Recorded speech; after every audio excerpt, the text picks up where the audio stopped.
నాన్నొక ప్రేమతో సినిమాలో చంద్రబోస్ రాసిన ఓ పాటుంది. వాళ్ళు నిన్ను విసిరేశామని అనుకున్నారు, వాళ్లకు తెలీదు నువ్వొక బంతివని. వాళ్ళు నిన్ను పాతేశామని అనుకున్నారు, వాళ్లకు తెలీదు నువ్వొక విత్తనమని. ఇలా సాగుతుంది ఆ పాట. విసిరిందెవరో పాతేసిందెవరో ఎన్టీఆర్ అభిమానులకు విడమర్చి చెప్పనక్కర్లేదు. నాన్నకు ప్రేమతో సినిమా విడుదలకు ముందు నడిచిన హై టెన్షన్ డ్రామా ప్రత్యేకంగా గుర్తు చేసుకోవాల్సిన అవసరం లేదు.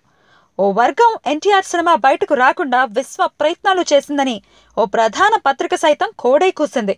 థియేటర్లు దొరకకుండా కొంతమంది, అసలు ఈ సినిమాకు బయ్యర్లే లేకుండా మరికొంతమంది పావులు కదిపారు. ఎన్టీఆర్ సినిమాకి థియేటర్లు ఇస్తే మీ అంతు చూస్తామనే రేంజ్లో ఆ బెదిరింపులు సాగాయని ఫిల్మ్ నగర్ వర్గాల టాక్. అంతెందుకు, సినిమా రేపే విడుదల అన్నప్పుడు పవన్ కళ్యాణ్ సైతం రంగంలోకి దిగాడు. పాత బాకీ చెల్లించి సినిమా విడుదల చేసుకోండి అంటూ భీష్మించాడు. పవన్ కళ్యాణ్ అంతటోడికి 2 కోట్లు ఓ లెక్క, అది ఓ సినిమా విడుదలకు ముందు. ఈ ఎత్తుగడ నిర్మాతని ఇబ్బంది పెట్టడానికి అన్నది ఎవ్వరికైనా సులభంగా అర్థమయ్యే సంగతే. ఓ సినిమా బయటకు రాకుండా చేయటానికి ఇన్ని ప్రయత్నాలు అంటూ సగటు సినీ అభిమాని కూడా విస్తుపోయాడు. ఏదోలా ఎన్టీఆర్ ఆపసోపాలు పడి పగలు రాత్రి కష్టపడి 24 గంటలు కంటి మీద కునుకు లేకుండా ఈ సినిమా పూర్తి చేశాడు. అక్కడితో ఎన్టీఆర్ గెలిచాడా అంటే అది లేదు. డివైడ్ టాక్ తో ఈ సినిమా బయటకు వచ్చింది.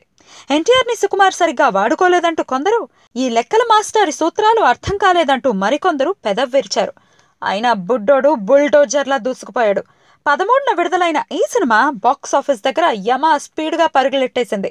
బరిలో బాబాయ్ ఉన్నా, నాగ్ వన్నెచిన్నులు చూపించినా, ఎక్స్ప్రెస్ రాజా అడ్డొచ్చినా బాక్సాఫీస్ దగ్గర బుడ్డోడి స్పీడ్కు బ్రేకులు వేయలేకపోయారు.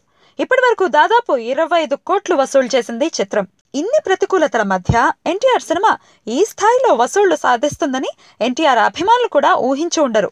ఓవర్సీస్ లో అయితే దుమ్ము దులిపి కొత్త రికార్డులకు దారులు వేసుకుంటూ వెళ్తోంది చిత్రం. సినిమా ఎలా ఉన్నా ఎన్టీఆర్ పై సానుభూతి పవనాలు ఓ రేంజ్ లో పనిచేస్తున్నాయన్నది విశ్లేషకుల మాట.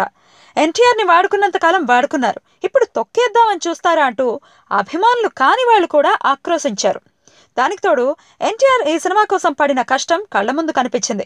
మాస్ హీరో కదా అని కత్తిపట్టి 4 డైలాగులు చెప్పేసి వెళ్ళిపోయే కథ ఎంచుకోలేదు.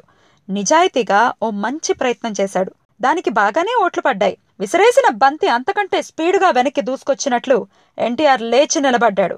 పాతేద్దామనుకుంటే విత్తనమై భూమిని చీల్చుకుంటూ మొక్కవోని ఆత్మవిశ్వాసంతో ఎదురు నిలబడ్డాడు.